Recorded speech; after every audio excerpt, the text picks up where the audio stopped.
दोस्तों नमस्कार, एक बार फिर से स्वागत है आपके अपने YouTube चैनल देव जी के ट्रिक्स में। दोस्तों हम लोग यहाँ पर हिस्ट्री को वन लाइनर यहाँ पर कवर कर रहे थे और धीरे धीरे इसी प्रकार से सभी सब्जेक्टों को यहाँ पर कंप्लीट करा देंगे। और अगर आप नए हैं तो चैनल को सब्सक्राइब भी कर लीजिए और प्लेलिस्ट के माध्यम से आप सभी वीडियो देखते चलिए। काफ़ी अच्छा लगेगा आपको वन लाइनर पढ़ने में, क्योंकि अभी तक आप लोग टेस्ट लगाते थे। यहाँ पर वन लाइनर पढ़ेंगे और बिल्कुल महत्वपूर्ण प्रश्न है, नोट्स भी बनाते चलिए स्टार्ट करते हैं। यहाँ पर आपका प्रश्न दिया गया है कि ऋग्वैदिक काल में दो अमूर्त देवता कौन थे। काफ़ी बार क्वेश्चन पूछा गया है, ऋग्वैदिक काल में दो अमूर्त देवता कौन थे। तो ये देवता थे आपके श्रद्धा और मनु। ठीक है, श्रद्धा और मनु। अगला है, ऋग्वेद में अनस शब्द का प्रयोग किसके लिए हुआ है। अनस शब्द याद रखिए, ऋग्वैदिक में अनस शब्द का प्रयोग हुआ है बैलगाड़ी के लिए। ठीक है, बैलगाड़ी के लिए। अगला है, ऋग्वेद के किस परिषद में स्त्रियां भाग लेती थी। तो ऋग्वेद में जो परिषद है इसमें स्त्रियां भाग लेती थी सभा एवं समिति में। सभा एवं समिति में जो स्त्रियां थी ये भाग लिया करती थी। ऋग्वेद का नवीनतम मंडल कौन सा है। ऋग्वेद का नवीनतम मंडल कौन है। तो ये आपका है प्रथम और दशम। प्रथम और दशम ये आपके नवीनतम मंडल है। अगला है, किस वेद में अस्तोमा सद्गमय का उल्लेख मिलता है।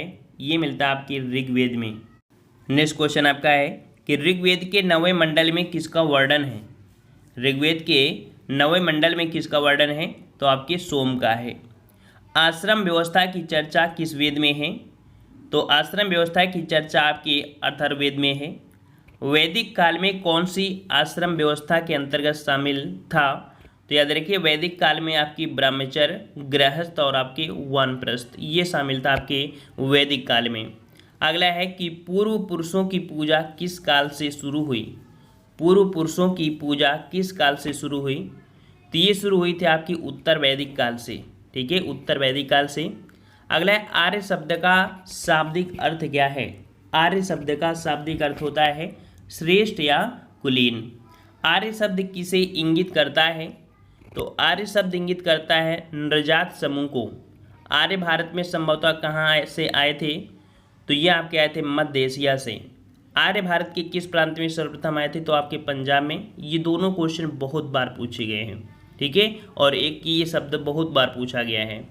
अगला प्रश्न पूछा गया है यहाँ पर कि आर्यों ने सबसे पहले किस क्षेत्र को अपने अधिकार में लिया था। तो याद रखिए, आर्यों ने सबसे पहले सप्त सिंधु क्षेत्र को अपने अधिकार में लिया था।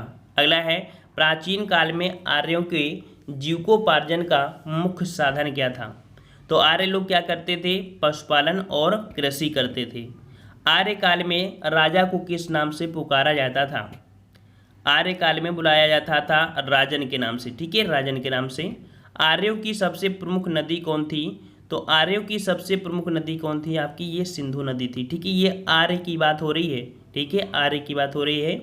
अगला प्रश्न आपसे पूछा गया है कि आर्यों के मूल निवास के विषय में विद्वानों ने कौन कौन सी सिद्धांत प्रतिपादित किए हैं।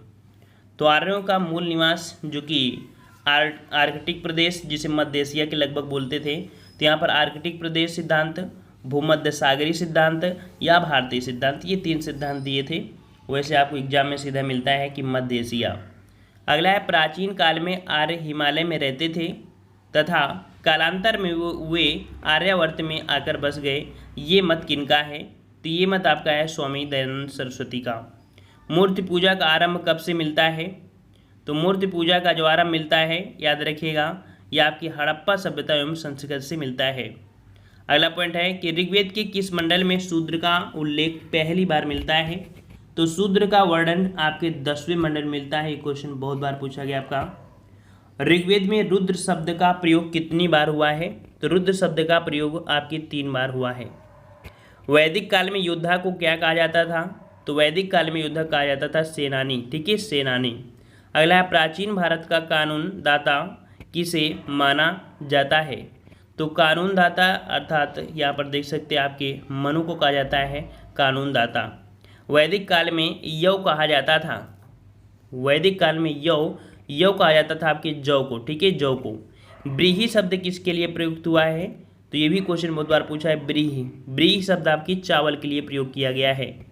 कृष्ण भक्ति का प्रथम और प्रधान ग्रंथ कौन सा है? कृष्ण भक्ति का प्रथम और प्रधान ग्रंथ आपका श्रीमद् भगवत गीता है। मीमांसा या पूर्व मीमांसा दर्शन के प्रतिपादक कौन हैं? तो आपके जैमिनी हैं। आयुर्वेद अर्थात जीवन का विज्ञान का उल्लेख किस वेद में मिलता है? ये मिलता है आपके अथर्ववेद में मिलता है। अगला क्वेश्चन है कि न्याय दर्शन के प्रतिपादक कौन हैं? न्याय दर्शन के प्रतिपादक तो आपके गौतम हैं। भारतीय दर्शन की आरंभिक विचारधारा किसे माना जाता है? तो भारतीय दर्शन की आरंभिक विचारधारा किसे माना जाता है? तो आपकी सांख्य को। वैशेषिक दर्शन के प्रतिपादक आपके उल्लूकनद हैं। कर्म का सिद्धांत संबंधित आपकी मीमांसा से। वेदांत का उत्तर मीमांसा दर्शन के प्रतिपादक आपके बुद्ध हैं। युग दर्शन के प्रतिपादक आपकी पतंजलि। ये क्वेश्चन आपका बहुत बार पूछा गया है। युग दर्शन के प्रतिपादक आपके हैं पतंजलि। और अगला है वर्ण व्यवस्था का वंशानुगत जाति में परिवर्तन किस काल में हुआ? मतलब कि वर्ण व्यवस्था के अनुसार वंशानुगत जाति में जो परिवर्तन हुआ है उत्तर वैदिक काल में। उत्तर वैदिक काल का समय जो माना जाता है वो आपका 1000 से 600 ईस्वी पूर्व के बीच माना जाता है। उत्तर वैदिक काल में कितने उपवेदों की रचना की गई है? तो आपके 4 उपवेदों की रचना की गई है। उत्तर वैदिक कालीन समाज में किस वर्ण को उच्च स्थान प्राप्त था? तो उच्च स्थान जो मिला है आपके ब्राह्मणों को प्राप्त था। उत्तर वैदिक काल के वेद विरोधी और ब्रह्मा विरोधी धार्मिक अध्यापकों को किस नाम से जाना जाता था? तो इनको श्रमण के नाम से जाना जाता था। उत्तर वैदिक काल में किस देवता को सर्वोच्च स्थान प्राप्त था? तो ये सर्वोच्च स्थान प्राप्त था आपके प्रजापति को। ठीक है, प्रजापति को। अगला उत्तर वैदिक कालीन धार्मिक क्रियाओं का मुख्य साधन क्या था? तो धार्मिक क्रियाओं का मुख्य साधन था कर्मकांड। ठीक है, कर्मकांड। अगला है उपनिषदों में सबसे विशाल उपनिषद कौन सा है? तो सबसे विशाल उपनिषद आपका है बृहदारण्य। ठीक है, बृहदारण्य। और अगला प्रसिद्ध दशराग युद्ध किस नदी के किनारे लड़ा गया था? तो दशराग युद्ध ये आपकी पारुश्री नदी के किनारे आपका लड़ा गया था। कन्या का बलपूर्वक अपहरण कर उसके साथ किया गया विवाह क्या कहलाता है? तो कन्या का विवाह करके मतलब विवाह जो कि अपहरण करने के बाद अगर विवाह किया जाता है तो ऐसे विवाह को राक्षस विवाह कहा जाता है। किस ग्रंथ में सर्वप्रथम देवकी पुत्र कृष्ण का वर्णन हुआ है? तो देवकी पुत्र कृष्ण का वर्णन मिलता है छंदोग्य उपनिषद में मिलता है। धर्मशास्त्रों की भूराजस्व की दर क्या है? धर्मशास्त्रों में भूराजस्व की दर क्या है? तो भूराजस्व की दर आपकी 1/6। अगला प्राचीन भारत में निष्क, बहुत क्वेश्चन पूछा गया है निष्क। तो प्राचीन काल में निष्क कहा जाता था स्वर्ण आभूषण को। ठीक है, स्वर्ण आभूषण को कहा जाता था। उपनिषद पुस्तकें जो आधारित है किस पर हैं? तो उपनिषद की पुस्तकें आपकी दर्शन पर आधारित हैं। अगला उपनिषद काल के राजा अशुपति शासक थे। उपनिषद काल के राजा अशुपति शासक थे आपके कहाँ के? तो केके के थे। ठीक है, केकय के थे। अगला है कि आध्यात्म ज्ञान के विषय में नचिकेता और यम का संवाद किस उपनिषद में प्राप्त होता है? तो नचिकेता और यम का जो संवाद प्राप्त होता है कठोपनिषद से प्राप्त होता है। ऋग्वैदिक युग की प्राचीन संस्था कौन थी? ऋग्वैदिक युग की प्राचीन जो संस्था हुई आपको कौन थी? तो ये संस्था आपकी है विदथ। ठीक है, विदथ। अगला है ब्राह्मण ग्रंथों में सर्वाधिक प्राचीन कौन सा है? तो ब्राह्मण ग्रंथों में सर्वाधिक प्राचीन है आपका शतपथ ब्राह्मण। शतपथ ब्राह्मण। अगला है अथर्व का अर्थ है।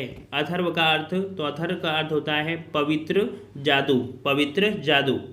अगला है आदि काव्य की संज्ञा किसे दी जाती है? आदि काव्य की संज्ञा किसे दी जाती है? तो आपके रामायण को। अगला है किस वेद में सभा को नरिष्ट अर्थात सामूहिक वाद विवाद या उल्लेखनीय कहा गया है?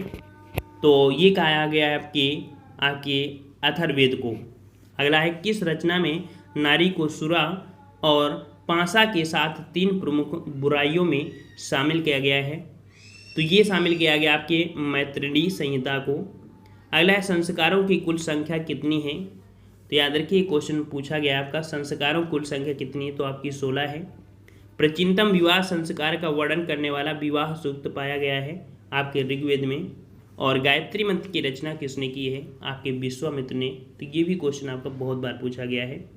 तो ये आपके रहे और लगातार इस प्रकार के वीडियो आपको आते रहते हैं, देखते रहिएगा, काफ़ी अच्छा लगेगा। और आपको जो हम पॉइंट बता देते हैं कि ये क्वेश्चन आपका पूछा गया है, तो उसको आप नोट कर लिया करिए, क्योंकि ये प्रश्न आपके बार बार हर एग्जाम में आपके रिपीट होते रहते हैं। और इसी प्रकार से हम लोग लगभग पूरी यहाँ पर इतिहास को कंप्लीट कर लेंगे और साथ में अदर सब्जेक्ट को भी कंप्लीट कर लेंगे। हम लोग मिलते हैं नए वीडियो में। पसंद आया तो वीडियो लाइक करें, चैनल को सब्सक्राइब करें। जय हिंद, जय भारत।